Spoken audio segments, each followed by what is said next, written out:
You're watching Training Camp with Adam Marburger, exclusively on CBT News.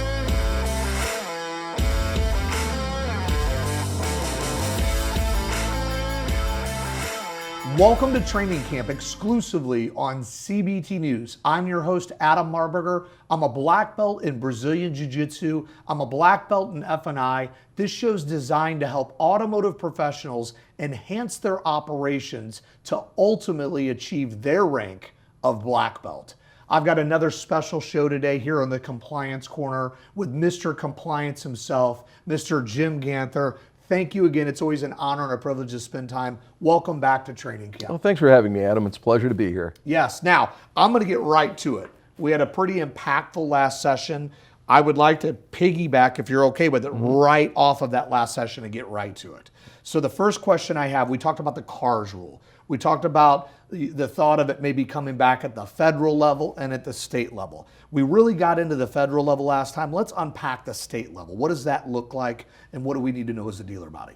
Well, there are some blue states out there that picked up the carcass of the CARS rule and are attempting to breathe life back into it. And those would be, as you would expect, California, and on the other coast, Massachusetts. And there may be other states that follow along, following their lead. Let's take a look at California for a moment. The California CARS rule is called the California CARS rule, meaning they're very largely lifting it from the text of the federal, should have been the vehicle shopping rule that the FTC in a very derogatory fashion called it the combating auto retail scams rule, because obviously dealers are all scam artists, or that's what they'd have us believe. So California is coming out of that same mindset, and there are a couple of things that if I didn't object to it at the federal level, I don't object to it at the state level, which is formalizing that certain things are illegal practices, taking it out of the common law and putting it into statutory code, codified law. So you can't commit fraud, you can't pack payments, you can't sell gap on a cash deal. Don't lie, don't cheat, don't steal. I have no problem with that. Just like the federal level, I have a problem where they try to dictate how the transaction is conducted. I mean, there's certain First Amendment issues as to what you have to say, and do you want the government to be a helicopter over your transaction and make it longer? And then there's another thing they do that's even worse than the federal CARS rule, and that is if the law is passed and signed by Governor Newsom, there is a requirement that you keep evidence of your compliance for 7 years. I got two problems with that. One is it presumes you're guilty until proven innocent. You have to prove that you didn't violate the CARS rule. And then something else, 7 years? Now, from a contract law defense standpoint, I can tell dealers that it's a best practice to keep all of your documentation, preferably electronically, keep all of your documentation for every transaction for the length of the financing, if any, plus the statute of limitations for written contracts in your state. So now we're seeing 7-year financing. And if you add the typical statute of limitations period for written contracts, 5 years, my goodness, you're up to 12 years. I believe California is 6 years. Now you're talking 13 years. Wow. So that's a long time to keep data, and here's the problem. For that length of time, which is just from a contract defense standpoint, the CARS rule in California would have you keep evidence of your compliance. How do you create evidence that I'm not lying to you in the F&I box? You're gonna have to record it. Yeah. So I'm gonna have to keep a recording of your voice for 7 years. I don't much mind keeping the paper for 7 years, the contract documents for 7 years, or 12 years, or 20 years. Yeah. But I sure as heck don't like keeping a recording of you. How long does it take to close a vehicle in the F&I box on average? I mean, it should take 30 minutes tops. So, how long does it take? I mean, it could take, sometimes it takes a couple hours to put together a deal and complete a transaction. So if I have to record the transaction, I'm going to have 2.5, 3 hours of discussion between the two of us. And I got to keep that recording electronically somewhere in the cloud, somewhere on a server blade. What if somebody hacks into it? This gets us back to the impact of AI. Because if I can get 2 hours of your voice and a really cheap AI application, I can do a deep fake of you that will fake out your mother. And all of a sudden, Mom, I'm in a Mexican jail and I need bail money. Here's the Venmo. And the dealers are going to be on the hook because they have to protect that recording. To me, well, when I started practicing car law, I would say the most dangerous document in a deal jacket was the credit report. That's all you need. Name, DUB, social, all you need to steal an identity is right there in that credit bureau. I don't say that anymore. Now my biggest concern is that there is a video or audio or both recording of you. So much more damage can be done if it's taken surreptitiously. And the dealer is responsible for making sure it doesn't. And if they don't follow the safeguards rule aggressively, they could very easily lose it. And you know what? If you follow the safeguards rule aggressively, you could still lose it, but your liability will be less. Wow. Well, you brought up AI a minute ago, and we really talked about AI in the last episode. Can we kind of piggyback off of that, unpacked AI a little bit deeper, if you don't mind? Sure. And the role it can have in compliance? Can we determine if a proof of income is real, or did it come off a website?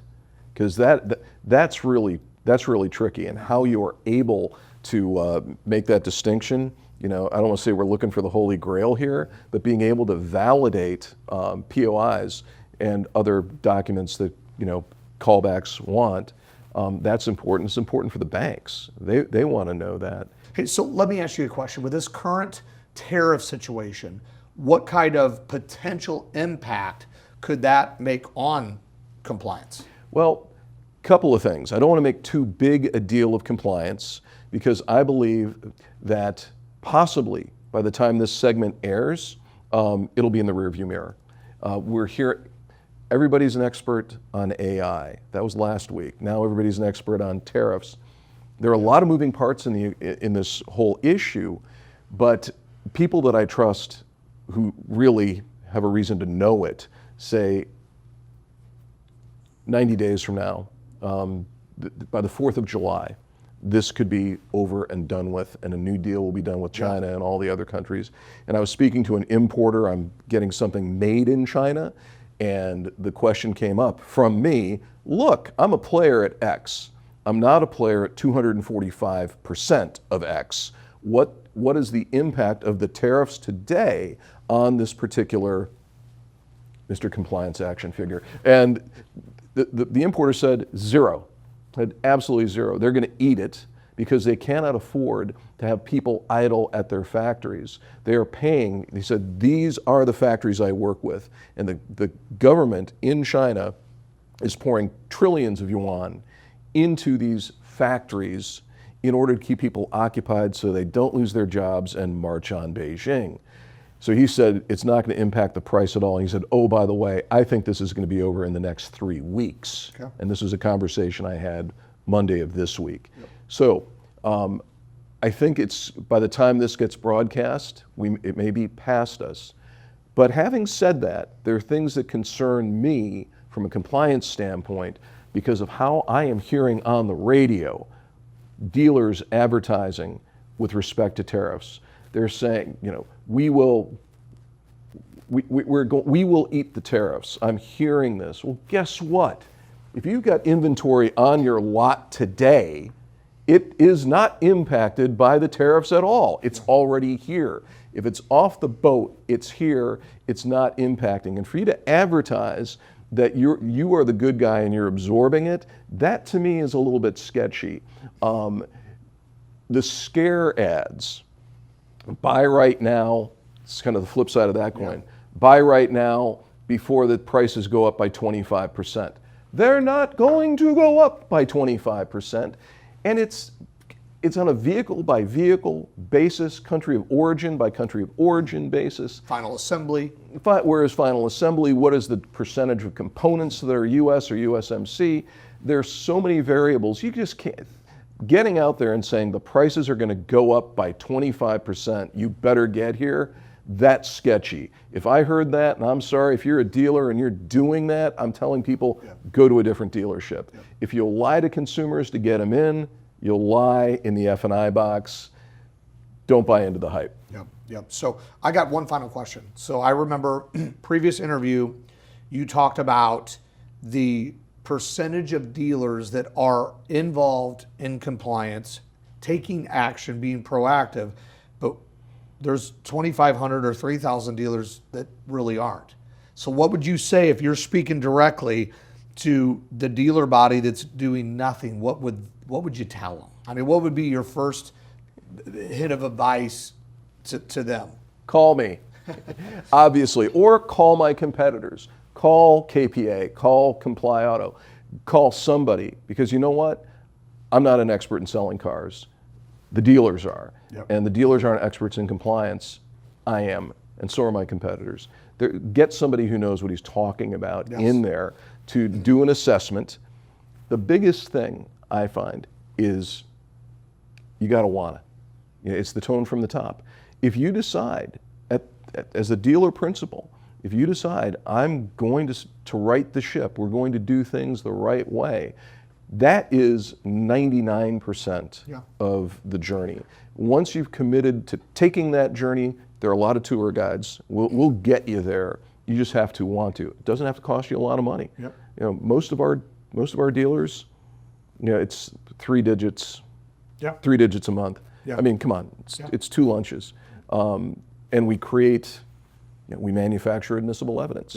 So we document, that's what we do. We document the fact that you're doing it right in a manner that is admissible as evidence in a court of law. We defeat class action lawsuits. That's what we do. And we can do it by training, which, as you say, you can't become a black belt unless you train. Amen. And the fight is won in training, not in the ring. So we train in a different direction, but towards the same goal. Love it. And dealers, my best advice, I say this to everyone, even in sales, proactivity over reactivity. That'll keep you out of trouble for the most part. So hey, again, thank you. It's always a pleasure spending time.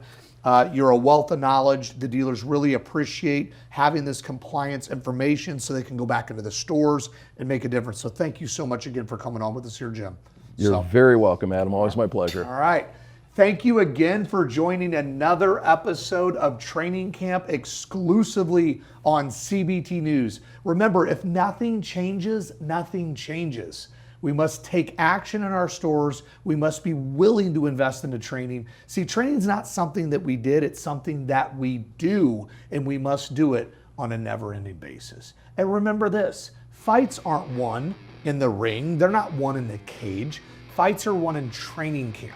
Commit to training camp, commit to being a better version of yourself, and I'm looking forward to seeing you guys at the top. Thanks for watching Training Camp with Adam Marburger, exclusively on CBT News.